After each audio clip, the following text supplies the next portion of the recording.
Bonjour et bienvenue. Dans cette vidéo d'aujourd'hui, on va travailler les chutes. Donc on commencera par les chutes arrière, ensuite on travaillera les chutes sur les côtés et on finira par les chutes avant. Donc avant de commencer, je vais parler non pas de chute mais d'ukemi, qui est exactement la même chose mais c'est son nom en japonais. Donc les ukemi arrière, les ukemi latérales et les ukemi avant. Du coup, pour commencer sur les ukemi arrière, on va respecter 3 étapes. La première étape qui est de rentrer mon menton sur ma poitrine. Deuxième étape, je vais placer mes mains loin devant moi. Et troisième étape, je vais plier mes genoux au maximum. Une fois ici, je vais me laisser rouler en arrière et venir frapper avec la paume de mes mains sur le sol dès que ma ceinture rentre en contact avec le tapis. Je recommence. 3 étapes, le menton, les mains, les genoux, et je roule et je frappe.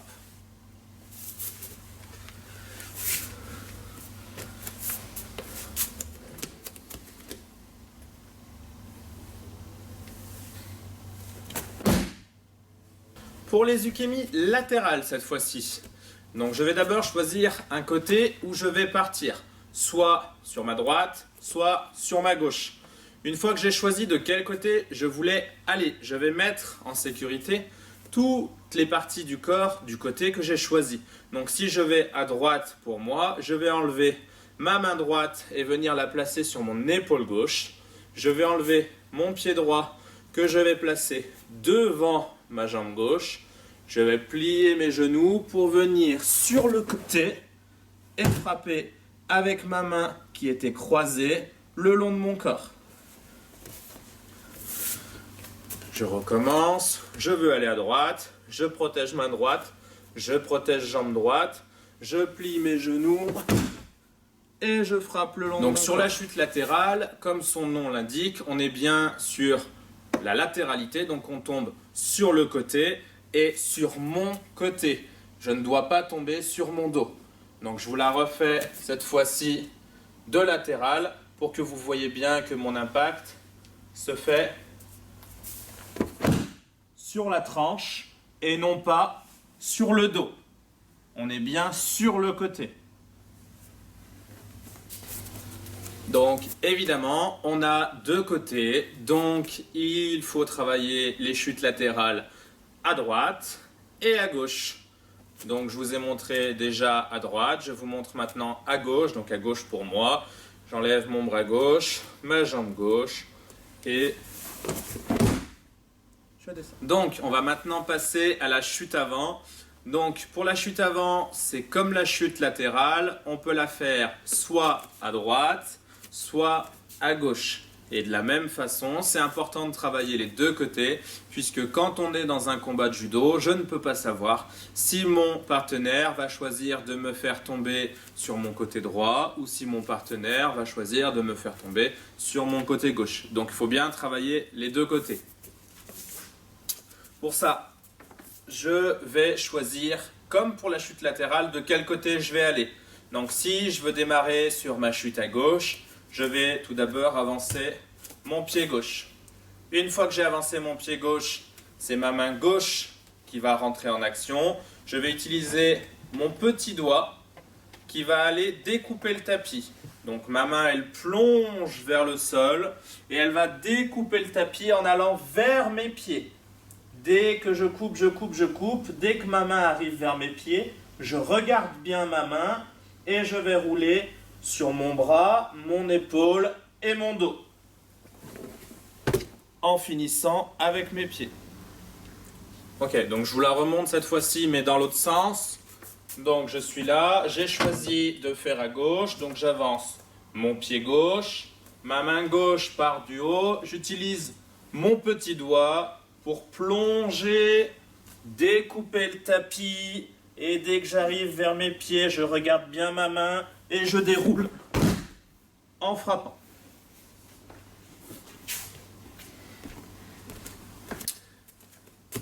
De la même façon, je peux travailler à gauche et à droite.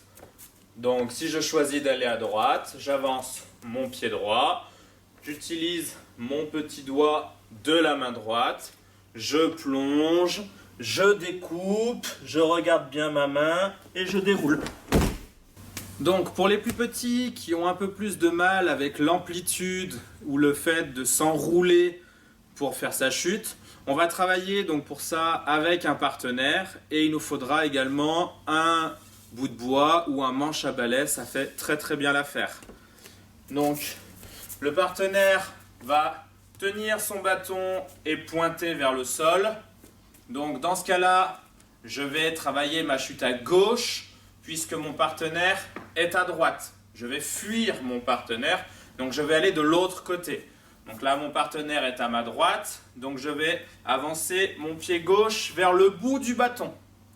Je vais utiliser mes deux mains. Donc, comme si je tenais une pioche, je vais aller attraper le bâton. Donc, la main gauche va tout en bas du bâton et la main droite à peu près sur le milieu. Et là, je vais faire ma chute avant comme tout à l'heure en m'enroulant autour du bâton et je ne vais jamais lâcher la main qui est en bas. Je m'enroule et je garde ma main sur le bas du bâton.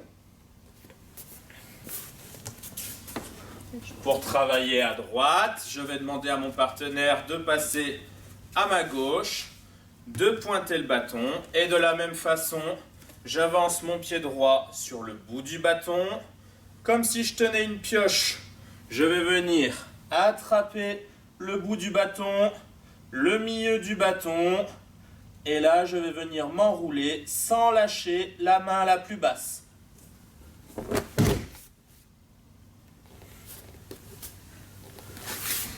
Donc voilà un moyen de travailler ces chutes avant avec un partenaire et un manche à balai ou un bâton pour les plus jeunes qui auraient plus de mal avec l'amplitude ou le fait de s'enrouler.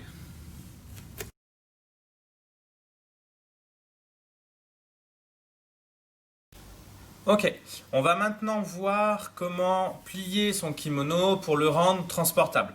Donc j'ai bien les trois parties de mon kimono qui sont ma veste, mon pantalon et ma ceinture de judo. Donc je vais me concentrer tout d'abord sur ma veste de kimono.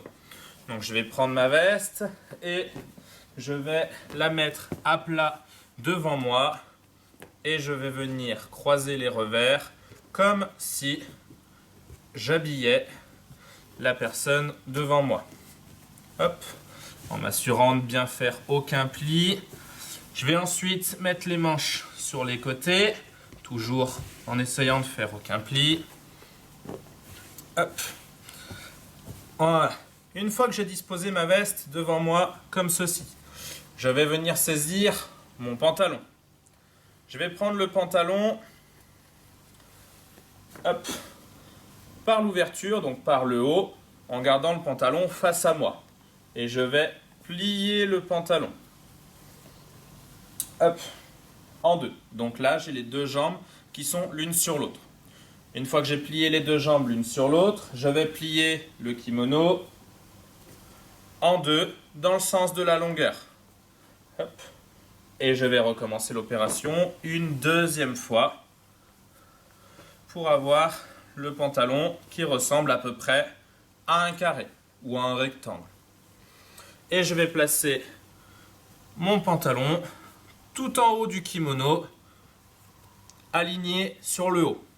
Une fois que j'ai fait ça, je vais attraper une manche et je vais venir la plier par-dessus en alignant bien tout le kimono pour que ce soit bien droit.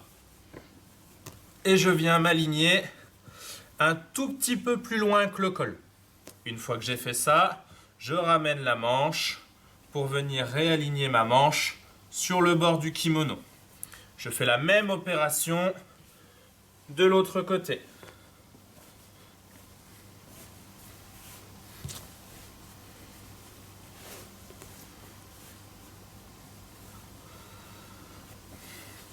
Voilà.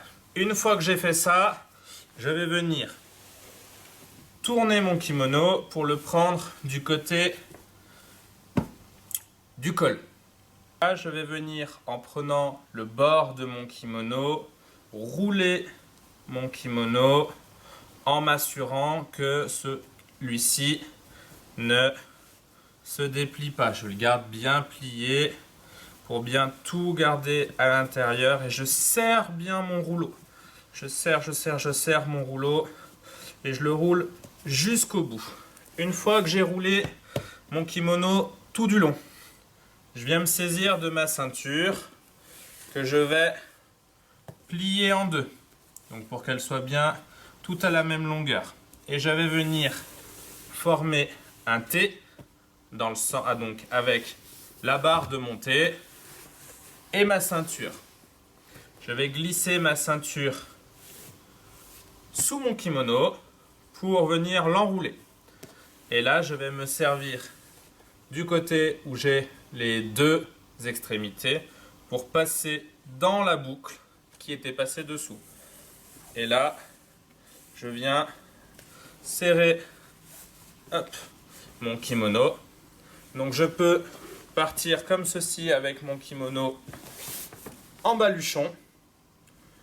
Ou sinon, je peux venir prendre une extrémité de chaque côté. Hop, je retourne le paquet et je viens faire un nœud de judo sur le dessus. Hop.